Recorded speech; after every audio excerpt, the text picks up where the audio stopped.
Welcome to Coin Explorer. Take a close look at this 1981 United States half dollar, a coin that at first glance may seem ordinary, but the deeper you explore, the more fascinating it becomes. This piece carries the iconic portrait of President John F. Kennedy, a design that has captured attention for decades. What makes this specific coin interesting is not just its age, but the mystery, condition, and collector demand surrounding certain rare variations. Many viewers scroll past coins like this without realizing that small details can transform a common coin into something truly desirable. In this video, we're going to break down everything about this 1981 half dollar, from its design to its hidden features, and why collectors continue to search for specific versions of it. Stay with me, because what looks simple might surprise you. By the end, you may start checking your own coins more carefully. Let's begin with the story behind this coin and why it still matters today. The 1981 half dollar belongs to the long-running Kennedy half dollar series, first introduced in 1964, shortly after the tragic passing of President Kennedy. By 1981, the coin was no longer made for everyday heavy circulation, which already makes coins from this period slightly different from earlier issues. Most of these coins were produced mainly for collectors and limited use, meaning fewer people handled them compared to earlier decades. Because of this, well-preserved examples from 1981 can be more appealing to collectors today. However, not every 1981 coin is rare. The real value depends on specific factors like mint marks, condition, and any unusual features. Understanding these differences is the key to recognizing whether a coin is just pocket change or something more valuable. Now let's talk about the design, which plays a big role in the coin's appeal. On the front, you see a detailed profile of John F. Kennedy facing left, along with the words "Liberty" above and "In God We Trust" below.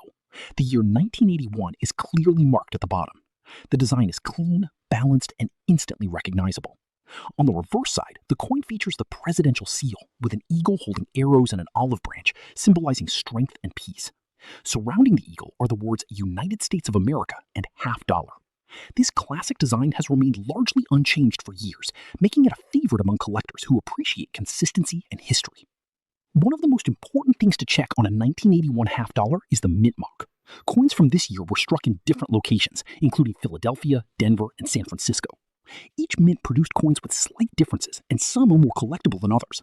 For example, coins from San Francisco were often made as proof coins, which means they were specially struck with extra detail and a mirror-like finish. These proof coins are usually more valuable than regular circulation coins. If you have a 1981 half dollar, checking the mint mark near Kennedy's neck can give you a clue about where it was made and whether it might be worth more. Condition is another major factor that can change the value of this coin. A heavily worn coin with scratches and fading details will usually remain common and affordable. But a coin that looks almost untouched, with sharp details and strong shine, can attract serious attention. Collectors use grading systems to evaluate coins, and even a small difference in condition can lead to a big difference in price. Coins that have never been circulated, often called uncirculated coins, are especially desirable. If your 1981 half dollar still has its original luster and no visible damage, it could be worth taking a closer look at. Beyond condition and mint marks, there are also rare errors and variations that can make a 1981 half dollar stand out. These include misprints, off-center strikes, or unusual markings that occurred during the minting process. While these errors are not common, they are highly sought after by collectors. Finding one of these unusual coins can significantly increase its appeal. However, identifying errors requires careful observation and sometimes even expert verification. If you notice anything unusual about your coin, it might be worth researching further or showing it to a professional. Another interesting aspect of the 1981 half dollar is its composition. Unlike earlier silver coins, this coin is made primarily of copper and nickel. This change happened in the late 1960s, when silver was removed from most circulating coins.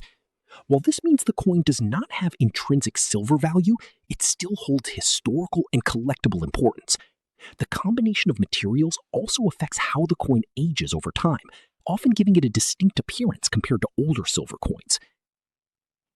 Collectors often focus on coins that tell a story, and the 1981 half dollar is no exception. It represents a period when coin usage in daily transactions was declining, yet the interest in collecting coins was growing. This shift makes coins from this era unique as they bridge the gap between everyday currency and collectible items. For many collectors, owning a coin like this is about more than just value. It's about preserving a piece of history. Now, let's address something that often sparks curiosity: value. Most 1981 half dollars are not extremely rare, and many can be found at affordable prices. However, certain high-grade or unique examples have drawn significant attention in collector circles. In rare discussions and speculative listings, exceptionally preserved or unusual coins have been associated with extremely high figures, sometimes even mentioned in the range of $126 million.